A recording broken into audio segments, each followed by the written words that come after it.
So we are going to harvest corn today. This is Tuesday, October the 21st. We had a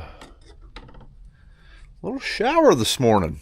Pop-up shower was unexpected, probably dumped a 1/4 inch. So we are going to harvest corn today.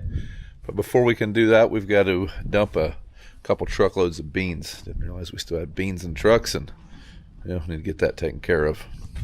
And our sump pump didn't run. At least it doesn't look to be in the bottom of the leg, but there's definitely water in there.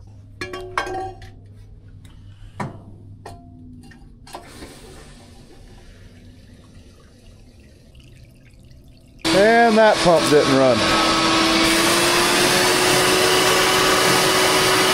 Well, 'tis the season. The cow brep's down. Bushel Billy. If you're not on Instagram, y'all check him out. Pretty fun Instagram channel. Also a really good dude.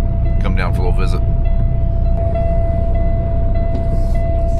Well, one truck down. Take this one over.